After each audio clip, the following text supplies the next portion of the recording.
So Dave and Randy, have you guys arm wrestled over who gets to present first? I will start, and we also have Kathleen with us. Hi, Kathleen. So Kathleen can answer all the tough questions.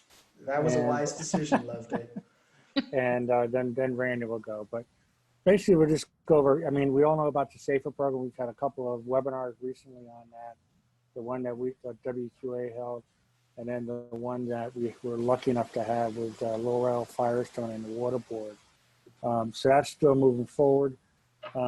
Since the webinar with the Water Board, Randy and I have gotten the contact information of the two non-for-profits and the contact people that we should be reaching out to.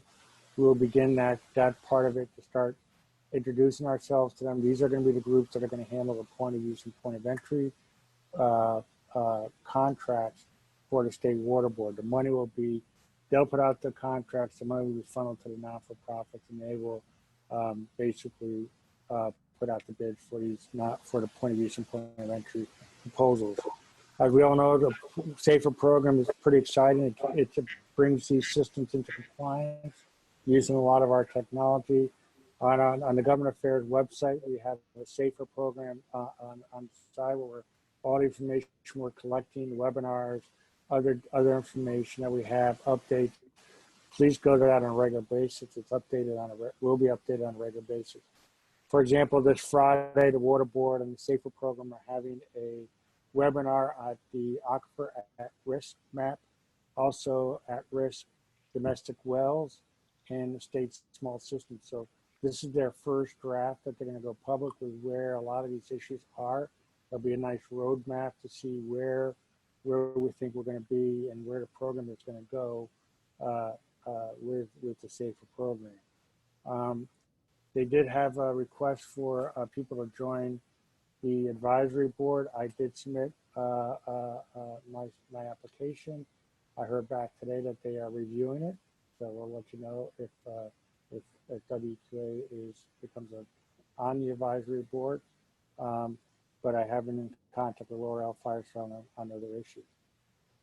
Jump to Clean Water for All. A lot of you have probably heard it at our mid-year and other meetings. WQA is going to have a federal initiative.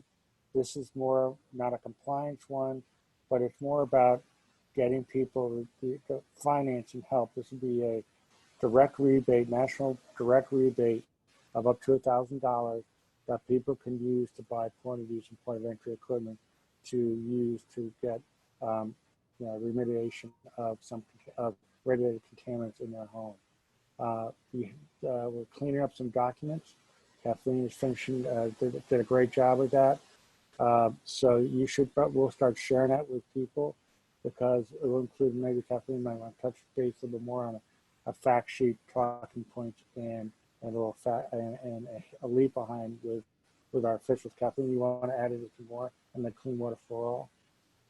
We'll have a website on WQA.org with all of the information along with talking points. So as well as the task force is working on the advocacy strategy, whenever someone is meeting with the legislator, whether it's state level or federal, this is something that you can touch on, and the website will have everything to equip you for that conversation. So yeah, it's a proposal. We were going to try to move it earlier this year, but because of what's going on in Washington with COVID, the COVID talks, the budget talks, the lack of as of today, the president said he's not going to negotiate on a stimulus package until after the election. So we made a decision to make sure we have our documents well written, well prepared. We're identifying our champions in the legislature. We are also identifying other stakeholders that we'll begin to develop and reach out to grow this program, so we can have a pretty significant push later this year and into next year with the new Congress to try to put this program through and see where it goes. But I will tell you, the task force and the group and the team has put together some great documents. I've really thought this through. We'll have to see what feedback we get from members, but we're really looking forward to it. And all of you will be involved in this, because I know a lot of you know a lot of members in your area, so we're going to have you help us reach out to those local members when we need some help locally. So that's where we are with that. The other thing I just want to touch on, we're still following all the national stuff, legislation, more than 200 bills. A lot of it was PFAS and lead still. And, now we're gearing up for the next set legislative sessions. So we'll start remonitoring where we are with those bills, but we're anticipating a lot of action in both at the state level in Washington on legislation. We're also monitoring the elections. We'll see what happens with the elections. What we are going to do, and we're going to reach out to all the state associations, and maybe Kathleen wants to touch base a little bit on this. We're going to have in December, to all members will be invited to do a federal update on what happened in the elections and what it means. And then we're going to do breakouts. And Kathleen may want to touch base a little more. We could share, or we'll reach out to PWQA and other state associations. So this is a post-election government affairs conversation with WQA members. We're going to start with a federal update with Get Park Government Affairs, who represents WQA in DC, along with myself and David. And then we're going to break up into states or regions, and you get to have a more in-depth conversation about what's happening locally and in your state. And as we talked during the regional and state WQA section meeting, both the state associations, their accompanying lobbyists, can help facilitate those breakout rooms so that we're seeing more interaction, welcoming the state associations to be a part of the event, and really getting those conversations at the state level as well. So look forward to the date and time and registration link. Finally, I think we're looking at, along with PWQA, with the fires going on in California right now. And so we are going to pull together our technical team in Lisle to see what kind of response we can offer. It's a little early yet, the fires are still going on. The water board is interested in this, having us be part of that conversation, because you're seeing more and more articles now in California about the effects of the fires on drinking water, both from the fires itself and the chemicals and other issues they're trying to, fire retardant chemicals they're putting on the fires. So, Shannon, I don't know if you want to add anything more to that, because you've been in some conversations with the water board. Yeah, thanks, Dave. I've been speaking with the California water boards. I kind of got involved with Paradise just a couple years back because I have some friends that live up in Paradise. So got a little involved there with some of the different things going on. Spoke with California water boards on kind of behalf of the organization, pulled Greg and just recently Dave into that discussion as well with them, just letting them know that we're here as an industry, as experts. Please utilize us. When these things come up, we may have answers to some of these complex issues. Lots of studies going on right now with the EPA. Increased particulates, of course, lead to increased disinfection byproducts. So you've got that whole DVP issue. Plastic plumbing underground leads to what I've been told as a VOC cocktail in the water. Paradise itself wasn't able to get pressurized until about 4 to 6 months after because of all the water main breaks. So potentially extreme situation, but these small communities in these areas, they really get hammered. So whatever we can do as an industry, I'm sure that they will greatly appreciate our expertise. That's pretty much all I have. I'll just turn over to Randy for some of the Sacramento issues. Are there issues going on, Randy? Thank you, Dave. Thanks, Dave. First, I just want to thank Greg. It's been great working with you over the last year. I think we're able to accomplish a lot, especially during these interesting times.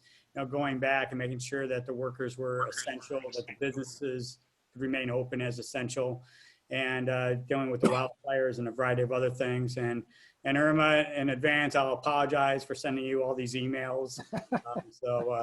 That's one thing you'll find. There's emails coming from all over the place. I look forward to working with you and the rest of the board. As you know, Sacramento was interesting with the legislature that beginning in March and April, they sort of shut down. And then with the COVID, you had a legislature that was going to go from like a $6 or $8 billion surplus just for this year to a $54 billion deficit. Now, when they passed the budget, they were banking on that the feds were going to come in and come up with 15 or $18 billion.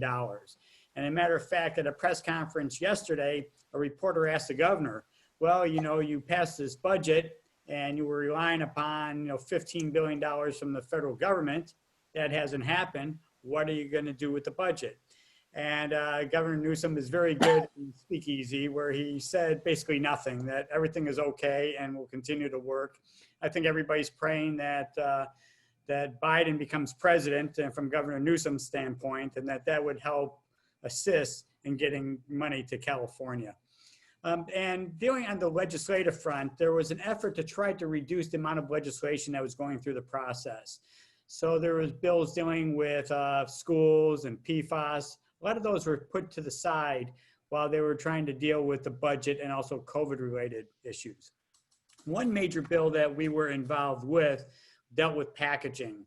There was a bill that was going to regulate the packaging of all sorts of materials. It didn't matter what sort of packaging it was, whether it was plastic, whether it was glass, whether it was metal or aluminum.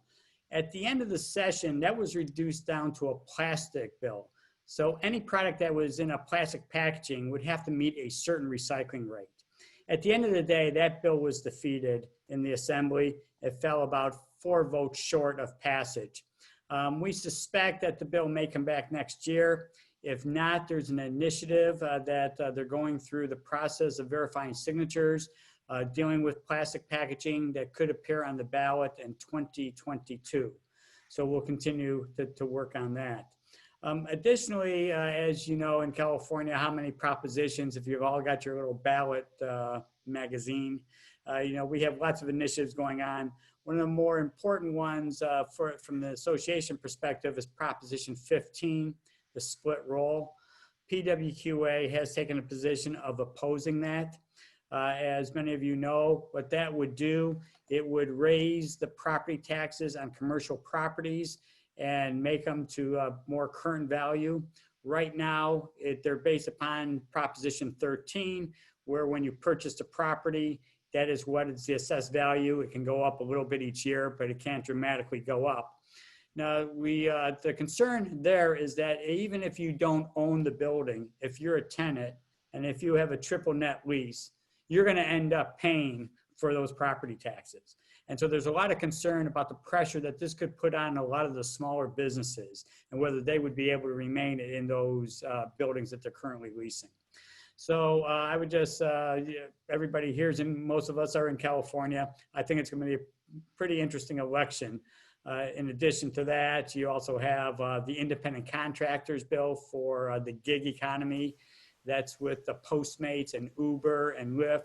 They're going to spend about $150 million to try to ensure that their workers are classified as independent contractors.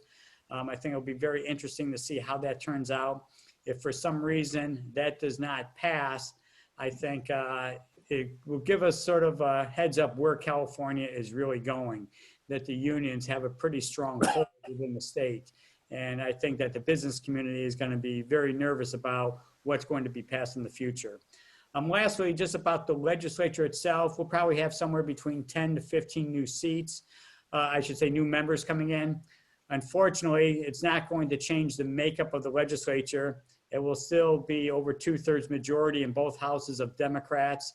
The Republicans may even lose 1 or 2 seats in both houses this time around. And what we will do going into the new year, because I don't believe that the legislature will be meeting in the building, that they will allow people to enter, that we will start trying to do more Zoom calls. What we would like to do is to identify certain members who live in certain communities to see if we can set up Zoom calls for them with their local representatives. And we'd like to start to get the ball rolling in, you know, January on that. And if we can try to get 10 to 15 meetings set up between January and March, you know, that's what our objective is. We're always available. So if anybody has any questions about something I haven't covered, drop me an email, give me a call. I'd be happy to respond. And with that, Greg, I can turn it back over to you. Oh, thank you, Randy. And just a side note, when that essential services issue started, when the COVID panic began and everybody was out of a job, that was a Friday afternoon.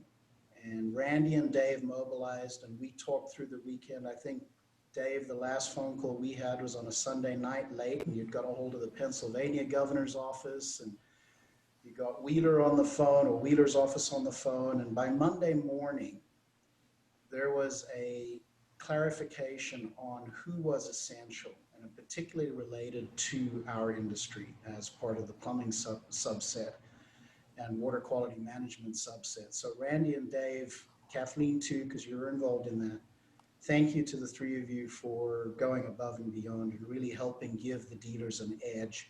And this is one more reason why we're all stronger together. This is why associations have power.